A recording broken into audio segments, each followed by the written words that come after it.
It's Thursday, and with that brings another day of soccer and baseball.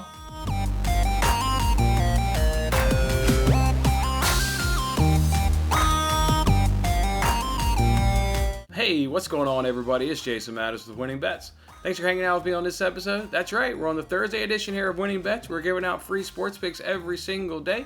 Hope you guys are having a fantastic morning so far and looking forward to your day. A dark, gloomy, rainy day going on here in Chicago, but hopefully the clouds can clear up and we can get to see some of that sun at some point through today. That would be cool. Let's go ahead and make sure we recap yesterday.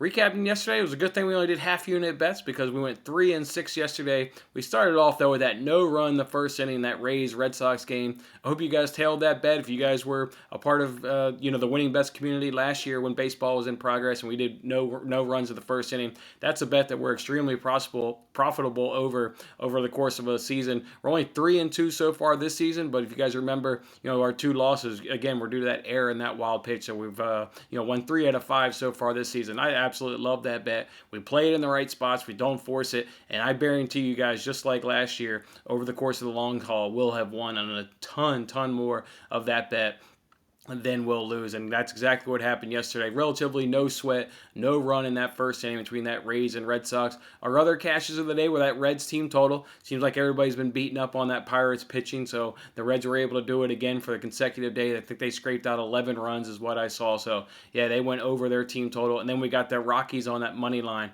was another bet that we did. I tweeted that out about how used a guaranteed profit boost there on DraftKings. So yeah, got that nice rocket money line to come through. The trip ups of the day: Padres team total, Blue Jays team total, Twins team total. None of those teams were able to scrape across enough runs to get up over their team total. Reds Blue Jays parlay. The Blue Jays were the team that were unable to get that win. Unfortunate there. Obviously going up against Kyle Gibson, he had a nice bounce back start. Blue Jays bats were quiet in that one. Dodgers White Sox, both of those teams ended up going down. Dodgers in extra innings. White Sox gave up 7 runs in the 6th inning. So they went down in that ball game. And then for the Twins and the Padres, Twins did win the game 3-2, but the Padres were unable to beat the Giants, so they went ahead and down. It's never good when you've got a lot of X's on parlays when we take favorites, because that means the dogs were barking and the dogs were barking yesterday. Good for our little underdog experiment that we're doing. It definitely cleaned up in that. I mean, you get the Dodgers losing, you get the Padres losing, and you get the Yankees losing all in one day. Yeah, that's going to be a good profit boost there in our little experiment.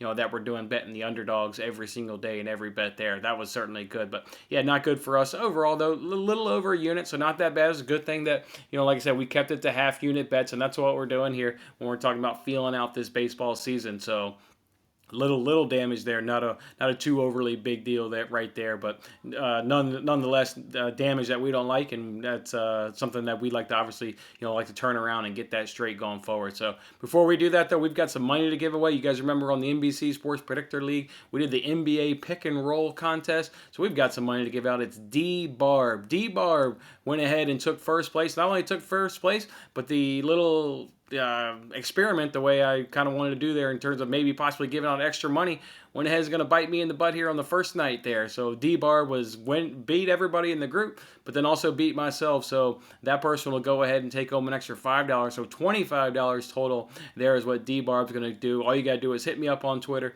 drop me that PayPal information, and I'll go ahead and PayPal you $25. So congratulations to D-Barb. Congratulations to everybody else. NBA's tough. I mean, there's a reason why we stopped betting it here on this show. I mean, just look at these scores overall. Not the greatest scores really by anybody. I mean, NBA is just brutal. Guys, between the blowouts and, guys just, I guess, not showing up, and it's just, I don't get it in the NBA. That's just brutal. So, yeah, we'll obviously do that contest. We'll run it back there again on April 10th.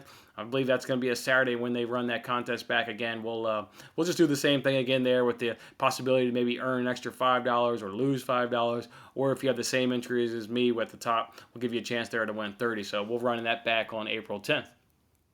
As for the bets today, I've got 2 Major League Baseball bets today. That's what we're going to roll out. And then we've got some soccer discussion to go ahead and go over. Let's go ahead and start with that baseball. We're going to go ahead and look at this Red Sox-Orioles game. I'm going to go ahead and take the Red Sox team total over 4.5 runs, and that's at minus 120 over at FanDuel. Look for the Orioles. They've got Matt Harvey on the mound. Everybody here knows who Matt Harvey is. He's struggled. It's actually surprising that a team was willing to sign him and give him another shot here in the majors. He has been a disaster ever since his breakout. When he started started his slide, that's exactly what it's been. It's been nothing but a slide. His opening day start here against these Red Sox was 4.2 innings pitched, 6 hits, 2 runs, 1 walk. So kind of a home start, not all that great, but we know in baseball when pitchers see the batters, relatively quick within a couple weeks span, we know that really favors the hitter. It's historically favors the batters in Major League Baseball. So yeah, Harvey may have had a little bit of excess. I mean, he still gave up a 7 whip there in 4.2 innings pitch, which isn't all that great, but he did limit the damage to 2 runs. I don't think he escapes out of getting out of that much damage this time because he just faced this team last week. And then also on our side is the Orioles went to extra innings last night. They burned a lot of their good bullpen arms. Their closer, Valdez, he will not pitch in this game. He pitched 2.1 innings pitched last night and 31 innings pitches. About a 0 to 1% chance Valdez is going to be pitching this game. So we like that. Orioles, have a relatively bad starter on the mound. You're not going to see their closer. And then he also threw their other 2 top bullpen arms yesterday, and Scott and Armstrong going 11 innings there to beat the Yankees. So yeah, the pitching here is the Red Sox should certainly feast on this Orioles pitching today. And they're going to feast because they've got a good offense so far in the season. Again, we know these numbers are early, but they are the numbers. They're 7th in the batting average, 15th in on-base percentage, 11th in slugging, 11th in runs, and 6th in strikeouts. So I love the 6th in strikeouts. That means they're disciplined at the plate. They're getting the bat to the ball. Like I said, they're 7th in batting average. So everything lines up here for the Red Sox in this matchup to go ahead and go over their team total of 4.5 runs. So that's what the bet is. Red Sox over 4.5 runs and minus 120 over at FanDuel.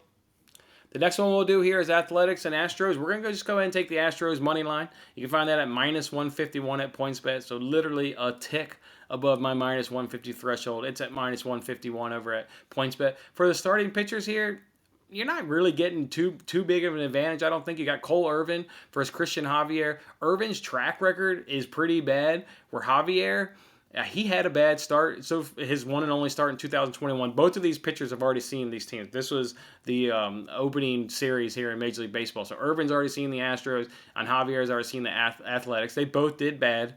Javier's, though, his track record says of these 2 pitchers, he has the better opportunity to have a better start just due to his track record, where Irvin, it's just not a good track record at all. But here's where the separation is in this matchup. The separation it comes in the offense and in the bullpens here. For the offense, Astros are 3rd in batting average, A's are 29th.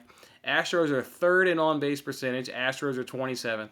Astros are 2nd in slugging, A's are 30th. Astros are 8th in strikeouts, A's are 25th. So, yeah, offense obviously is heavily favored there to the Astros. And then the bullpen, Astros get all the benefit there as well. They're 7th in ERA, A's are 26th. Astros are 15th in the FIP, A's are 29th. Astros are 5th in WHIP, A's are 27th. Astros are 10th in opponent's batting average, A's are 27. So, yeah, while there may not be a whole lot of separation here in the starting pitching, at least we know that the potential is that Javier can do it, but we know that the advantages relies with this Astros bats and the Astros bullpen. A's also played yesterday. A's played yesterday, and the Astros had an off day. So in terms of which bullpen is going to be ready to go, we know that Astros bullpen is going to be ready to go coming off an off day. So yeah, give me the Astros on that money line at minus 151, and I'll take that all day long. All right, let's go ahead and talk about some soccer. I would love to bet soccer, but I mean, quite frankly, just a little bit of losing streak, and need to kind of be conservative here with my units. But I would love to get this action in, so I figured I'll still just go ahead and talk about it, even though I didn't bet it. The first game, Dynamo versus Villareal, I like both teams to score, and it's at plus money. You can find it at plus 103. I definitely see both of these teams these clubs finding the back of the net. Dynamo looked really, really impressive there in that comeback against Tottenham. Count me as one of the people admitted it here on the show. I didn't think they were going to come back against Tottenham, and yeah, I mean, while Tottenham may have had some mistakes in that game, I came in and out of watching that game. Dynamo looked really good in that game, and they did what they needed to do to overturn that first leg result. Looks really, really good over doing that. Jose, that's not a team, and again, they may have had some mistakes and some bad play that contributed to it, but yeah, for them to lose and bow out of Europa League the way that they did, you got to credit Dynamo in the way that they were able to pressure and put pressure in their attacking football on Tottenham. So I definitely like Dynamo to go ahead and find the back of the net, and Villareal as well. I mean, Villarreal, they've got Unai Emery as their manager, and this guy is like the Europa League like mastermind. Like that's all he does is win Europa League. I know he did it at Sevilla with a much better team than Villarreal, but there's a reason Villarreal is now in the quarterfinals of Europa League. This guy knows this competition. He knows how to get wins. He knows how to get results. So yeah, at plus money, I love both teams to score in this matchup. I think both teams will obviously, find the back of the net over the course of 90 minutes. So that would be my bet in that game. If we move it now over to Arsenal versus Prague, I also like both teams to score in this and over 2.5. Look, I mean, for Arsenal, mid-table in Premier League, absolutely nothing to play for domestically. They're going to give it a full-on go in here. And then if you look at Prague, kind of in the same way. I mean, if I recall correctly from looking it up earlier, they had 65 points and the team behind them had 51. The team behind them does have 2 games in hand, but even if they win those 2 games, that's still an 8-point gap. So Prague is looking really, really good in terms of winning their domestic title. But then either way, they're certainly guaranteed European football next year. So Prague should give this an absolute go. I love both teams to score an over 2.5. You can find that at plus 158. The thing I would love to bet this. The reason I wouldn't bet this game is look at all these guys out for Prague. I mean, Prague has a ton of guys out, a lot of coaches' decisions.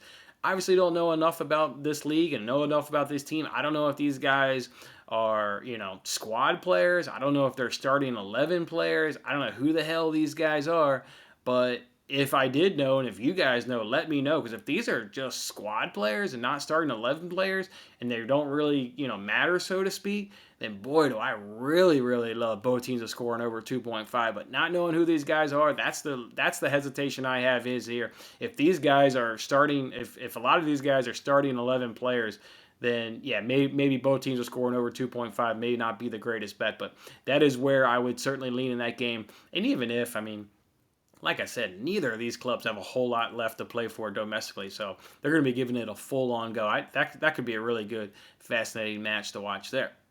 The next one here is we got Ajax versus Roma. I see this as an unders game. I see this as an unders game. The only slight hesitation is Roma is getting goals in this tournament. They have been finding the back of the net a lot here in the Europa League. But that being said, I do see this as an under 2.5. You got 2 big boy clubs, relatively speaking, in terms of their European prowess and being in European competitions generally each and every season. I think this is going to be extremely cagey, a really, really cagey match. I like under 2.5. You can get that at plus 143. So at plus 143, I love under 2.5. I could see this being, a 1-0 or a 1-1 game, maybe possibly 2-0. I can't see 3 goals. That's how cagey of a match. I see this being 2 clubs that know European football, know what quarterfinals means, know what away goals mean. And yeah, just about a cagey match as you're going to see, in a football match. So yeah, to me, that one screams an unders game all day long. And then the last matchup is Granada versus Manchester United.